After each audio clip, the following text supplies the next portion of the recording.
Hello and welcome to this first in a three-part series about patenting apps at the EPO. My name is Sam Jones and I'm a partner at Gill Jennings Every, a specialist IP law firm based in London and Munich. And I'm also a UK and European patent attorney. One of my specialisms is computer implemented inventions, which of course includes apps, and that's what we'll be talking about today. So in the first of these videos, we're going to focus on the legal framework at the European Patent Office, and also 5 key areas where app patents are often granted by the EPO. So we start off with the legal framework. At a basic level, all patentable inventions, irrespective of technical field, have to satisfy the following criteria. That firstly, that they're novel, which means that they're different from everything that's already known, the so-called prior art. And secondly, that the invention is inventive, which means that the novel difference or differences is or are not obvious to someone with the relevant technical background. So to give a trivial example of that, if you were to take something that's already known and just change its color, it would be novel because the color is different to what's already available. But it would not be inventive because it would be considered trivial from a technical point of view to just change the color of the object.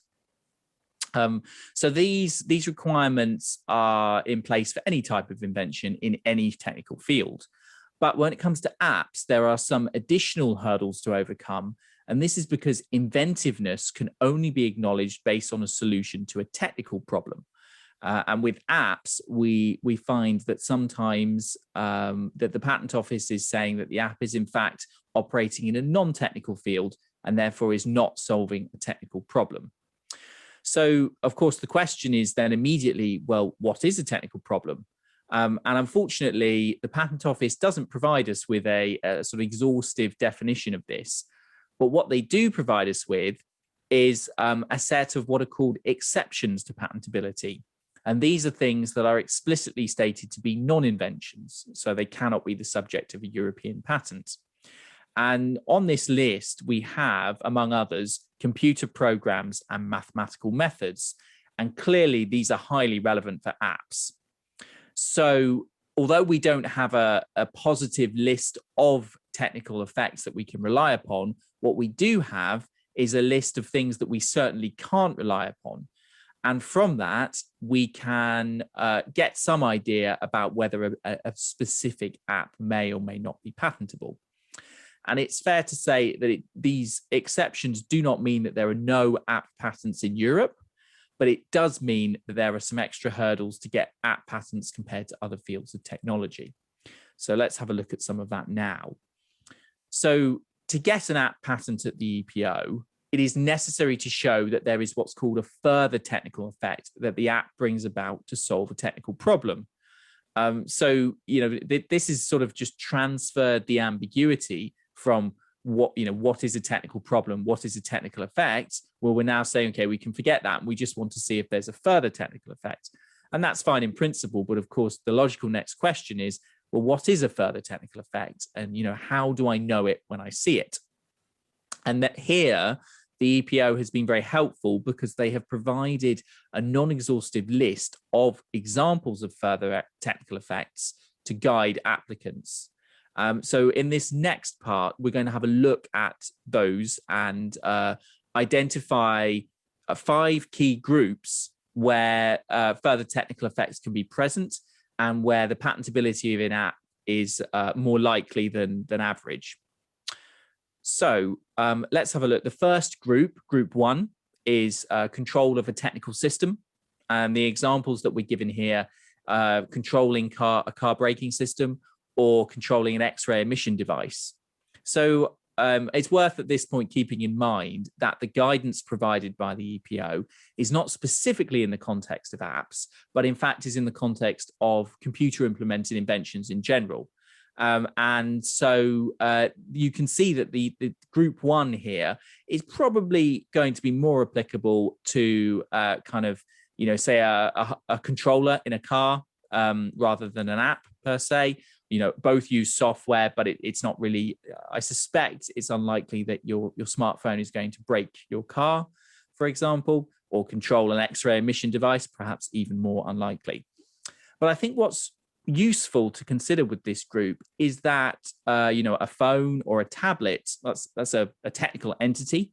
And so therefore an app which controls your phone or your tablet could be considered to be controlling a technical system. And therefore group 1 may actually be applicable to some apps.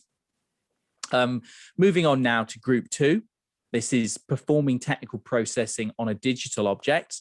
And examples here include video compression, perhaps video encoding or decoding, image restoration, audio signal processing. So those three, what they have in common is that they are operations which are being performed on a type of digital object, i.e. either an image, whether it's a still image or a series of images to make a video, or an audio signal. And the Patent Office has decided that video images or audio signals kind of inherently have a bit of what's called technical character, which means that if your app is performing processing on one of those technical entities, you're going to get some technical character for your app by virtue of the data you're processing.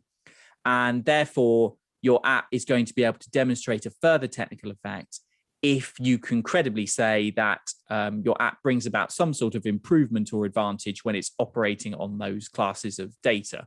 So, it could be, for example, that your app is able to compress videos more quickly than existing apps.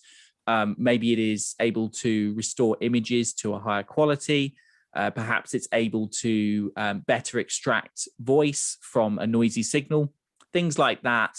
That would be the type of indicator that would signal that it is potentially possible to get a European patent for your app. And then you'll see on this list as well, I've also included encryption. And I'm talking about that separately because unlike the previous three, encryption obviously is independent of the type of data you're encrypting. And so here, what the Patent Office takes a view on is that encryption itself is a technical process.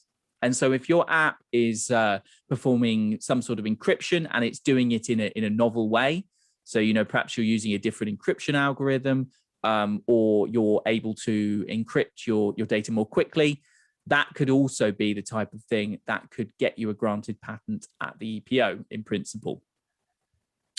Okay, so if we move to the next groups, we have in group 3, we have programs that are written based on understanding of the internal functioning of a computer.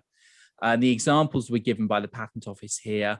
We've got boot sector integrity protection and also memory allocation. So you can see that group 3 is talking about relatively low level operations and understanding of the workings of the computer. It might be the sort of thing perhaps that an operating system or knowledge of an operating system might be necessary in order to take advantage of group 3.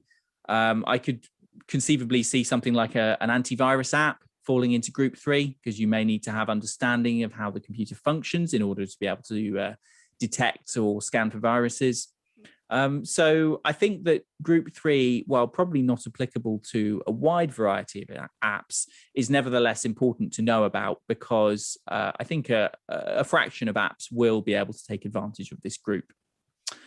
Then in group 4, we have low-level code processing, and the example we're given by the Patent Office is a compiler.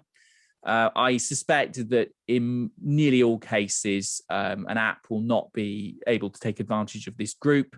This is probably more directed to sort of traditional desktop software rather than apps on a smartphone or tablet. Then the final group, group 5, I've kept deliberately separate because I think this is the group that is perhaps most generally applicable to apps.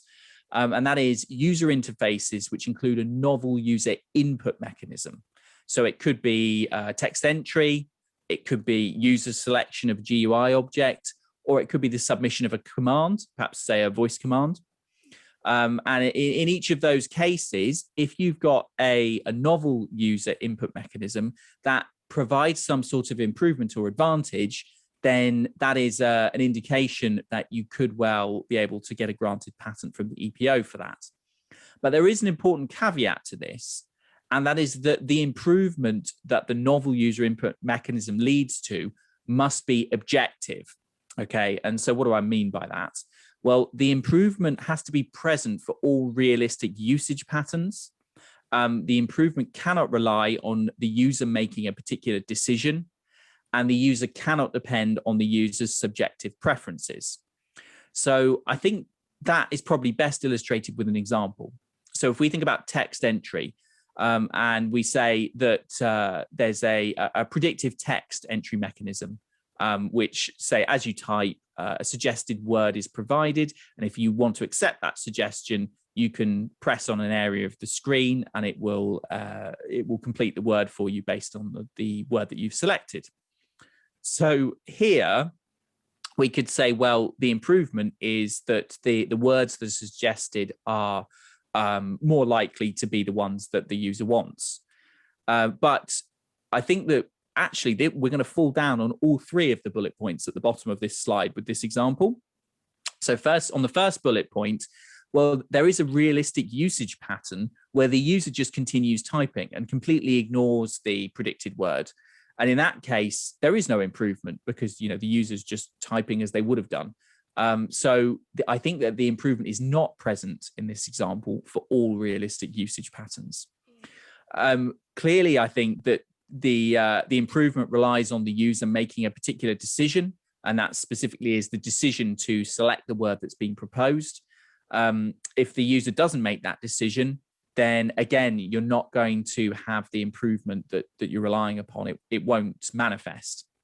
And then on the third bullet point, the user's subjective preferences, some users will prefer a certain style of language, for example. So you can imagine, say, if you're composing perhaps a more formal email, you might prefer one set of predictions. Whereas if you're sending a text message to a friend, you might prefer a less formal set of predictions. So in that case, predictions that are suited for one of those contexts would probably actually be relatively unsuited for the other. And, it could lead a user who's trying to compose a text message to say, oh, no, the suggestions were far too formal. It wasn't very good at all. So you can see how there's a clearly subjective element to the improvement that you'd be relying upon. And so in that case, it wouldn't be looking good for patentability because the patent office would likely say, well, this improvement isn't realized all the time. It's not always guaranteed that you're going to get this improvement. And it depends upon the actions of the user. So therefore, we're not going to acknowledge that there's a further technical effect here, and we're not going to give you a patent. Okay, well, thank you for listening to this first in the three-part series.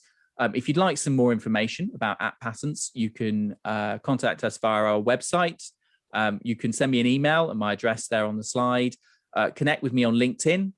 And please do stay tuned for more sessions on both general and specific IP topics from us at GJE. I'll leave you there with our contact details.